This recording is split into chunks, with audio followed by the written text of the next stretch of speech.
Morning, everyone. This is number 3 on our calendar, CR 2021-001-294-001 and CR 2016-115329-001, State of Arizona versus Jamaal Pennington. Council's 2 appearances, please.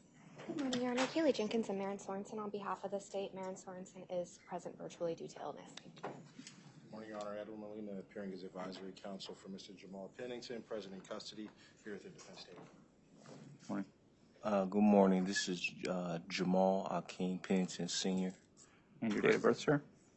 The month of July, the day of 14th, and the year 1984. All right. Before we continue, I would like to give a opening speech and first to thank my family for supporting the president and the vice president, the NAACP, for being present this morning and supporting me today. Jimmy also for being a stand-up gentleman and very brave through this entire process. The opening statement that I would like to give today is information about this word for word transcripts from my trial, proving the state and prosecution by Kaylee Elizabeth Jenkins helped convict and sentence an innocent man to prison. On August 8, 29th, 2023, during testimony by my son's mother, Aaliyah Barganier, and during Kaylee's redirect, proves not only did she know and clarify with Aaliyah Barganier, but told the jury I only had sex with her, not Iviana Horton. The following question and answer by DCA Jenkins and Ms. Barganier were the following. And you were asked a couple questions about Ivy going to the bathroom and crying. And I just want to clarify that you overheard an interaction between her and the defendant. Is that correct? Answer, yes. Question, and what did you overhear? Answer, her asking Mr. Pennington if he came inside me. Question, and what was his response? Answer, yes. So not only did Kaylee clarify in her redirect, it clearly wasn't ambiguous when she referred to Ivy in the third person, using the word she when referring to Ivy, and also when Aaliyah referred to Ivy in the third person when Aaliyah used the word her when talking about Iviana Horton. Aaliyah Barganier never testified to me moving forward when I was allegedly standing behind Iviana Horton, but Kaylee lies to the jury, changing the evidence when she said the following. And she specifically describes she saw him move forward and then backward quickly. That's exactly what she described to you.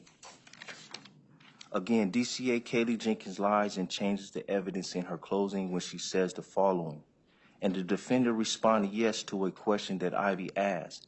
And that question was, did you come inside me? And you heard Aaliyah Barganier testify to that. Again, several minutes later in the same closing argument, DCA Kaylee Jenkins lies again when she says the following. And when she talks about how Ivy got up and ran to the bathroom crying, and Ivy asked, did you come in me? And the defendant said yes. And that's the important part right there. The defendant said yes. And so while Aaliyah may not have been able to exactly see whether the defendant put his penis inside Ivy's vagina, there are circumstances in which you can make the reasonable inference of what happened. Now, within the first 2 minutes of my closing, I called Jenkins a liar, and neither DCA Jenkins or this court objected or stopped me. The reason DCA Jenkins didn't object is because she knew she lied. And I can prove not only did she lie to the jury, but she also knew for a very long time before trial even started. that what she told the jury was her falsifying evidence. How can I prove it? I can prove it in the police reports and Miss Barganier's video/audio recorded free talk in her interrogation interview with police 3 years ago. If what DCA Jenkins told the jury wasn't a lie, and if she honestly believed I had sex with Ivy, then why didn't she argue this subject during my Rule 20 after the state rested in trial? Why didn't she tell Jimmy I admitted to coming inside Ivy? When he asked the county spokesperson, Jeline L. Ecure, to elaborate further, when she said, and I quote, there was sufficient evidence to suggest a lack of veracity regarding Ivy's email. Why wasn't it in the AZ Central article? When the vice president of the NAACP asked Rachel Mitchell and DCA Jenkins after I was found guilty, how is it possible Mr. Pennington is guilty of having sex if he never touched Ivy? And they told him, we know he didn't touch her. And the pastor said, well, how is he guilty? And they said, facilitation. Why didn't they just tell him I admitted to it? Why didn't the state put my confession in their sentencing memorandum? If I really admitted to nutting in Ivy, do you honestly think my previous lawyer would have risked his entire career? The Superior Court and State Bar punished and disciplined my lawyer, Mr. Gadget, for defending a black man's due process and constitutional rights. But this court knew DCA Jenkins lied after her redirect, admitting prior knowledge of Aaliyah's testimony. This court said the following: I think that this information was already presented earlier, and so it's just, if anything, it's just a duplicate of re-asking of the same question. I told this court, the jury, and everyone present that I was Nemo swimming in a pool with sharks. DCA Jenkins changed Ivy's question from did you come inside Aaliyah to did you come inside me? That is the same as if DCA Jenkins planted DNA from me not being the father to me being the father. Now, I tried to tell the jury I was being framed and they were prevented from knowing all the facts in my case, but DCA Jenkins objected and this court made the following statement. Mr. Pennington, there was no objection. You have every ability to tell the jury why those statements were untruthful or inaccurate, or however you want to do it, but we cannot come in here and start talking about things that were not put into evidence. That is improper, okay? So it's improper for me to shine a light on the truth and expose dirty cops and corrupt prosecutors, but it isn't improper for DCA Jenkins to falsify evidence? So when I was allowed to continue my closing argument, I told the jury the following. Ivy asked me, I think the state said that my son's mother testified to Ivy asked me, did I come inside Ivy? Why is the state lying to you? To have you thinking something that didn't even happen. Once again, I called DCA Jenkins a liar and told the jury she just framed an innocent man falsifying evidence. And neither DCA Jenkins objected or did this court stop me. So why not? Because both knew I was telling the truth. Now pay close attention to what DCA Jenkins says on her own and not because the judge told her to. In her second closing argument, after I called her a liar, action speaks louder than words. DCA Jenkins says the following. Now, let's go back to the quote about came inside me. Now, I'll leave it up to you guys were here. You were taking notes. It's up to your memory that what she said was came inside me. Was she quoting Iviana Horton or was she talking about, was she paraphrasing what Ivy Horton said? That's for you guys to decide. That was not clarified.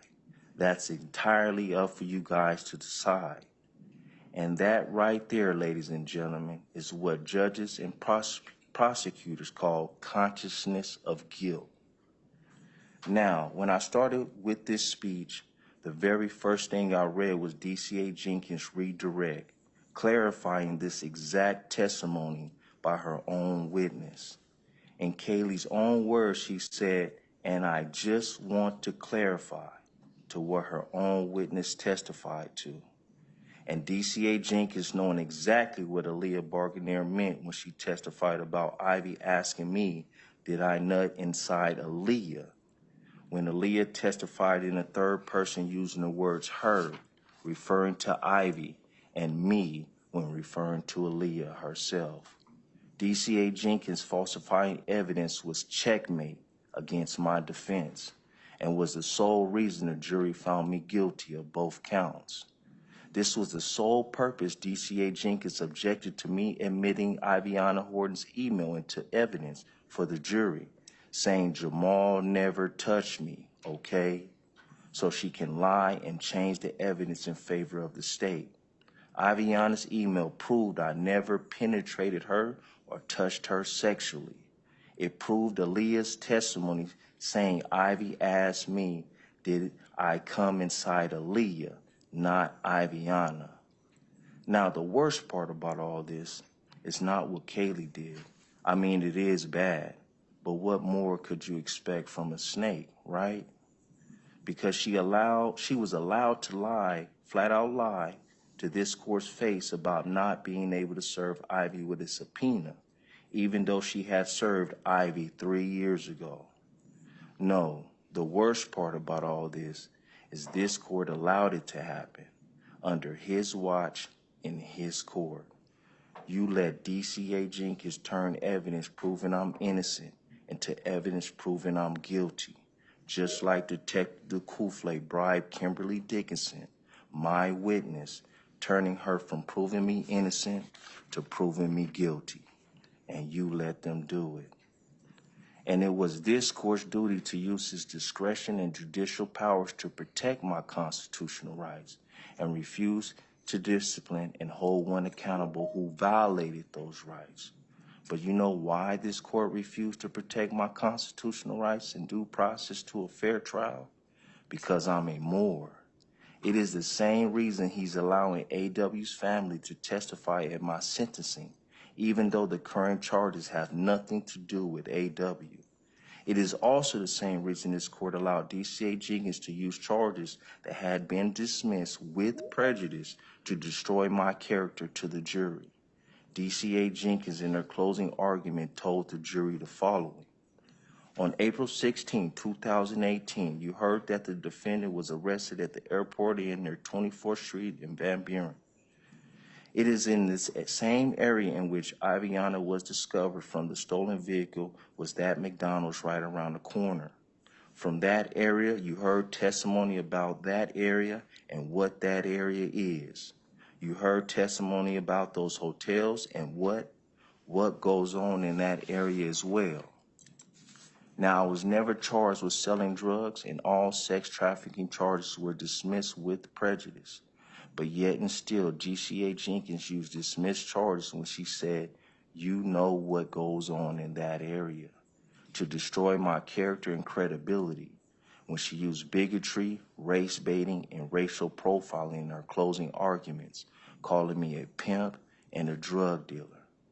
In State versus McElroy, the same two prosecutors, Lacey Fisher and Kaylee Jenkins, and case agent Detective Christina Ducoufle, were the same three in my case, and all three told the jury in McElroy's case that black men and only black men are pimps. So I guess Prince Andrew and Charles Epstein are black too. And again, the reason this court allowed it to happen is for the same reason he's allowing AW's family to speak at my sentencing, even though the remaining charges have nothing to do with AW. And that is for tactical advantage with evil intent, to psychologically justify aggravating the current charges now up for sentencing. Now, I know this court is going to tell me about the appeal process, claiming my case is par course and normal. It's maybe par for the course, but it is not normal. You are trying to normalize evil. This evil is not about protecting the public and saving victims. This is only to protect dirty cops and corrupt prosecutors. It is entirely self-serving in disguise, a wolf in sheep's clothing, and evil and old as Cain and Abel. Thank you. All right. Mr. Pennington, I am not going to sit here and argue with you on your position. It is your position. You are entitled to it. It is fair to say that I disagree with a number of things you said, and I participated in the trial. I watched the trial. I listened to the evidence, and I disagree with a number of the things you said. I'm not going to go any further. It would not be proper for me to sit here and try to offer an argument against your version of things, and I'm not going to do that. You're right, you do have an appeal process. I'm not going to tell you how to handle that. I'm not going to tell you what is going to happen with that. That is up to you. What I can tell you is that we had a jury listen to the evidence and find you guilty of 2 counts. I'm here today to sentence you to that. I'm here today to follow the law when it comes to the sentencing of those 2 counts, and that is what we're here today to do. Counsel, the opening statement is an unusual thing in a sentencing. I'm not going to ask you for a response at this time. If you wish to address those things, you can do it when I give you time to talk about what the sentence is going to be. All right, we'll go ahead and proceed.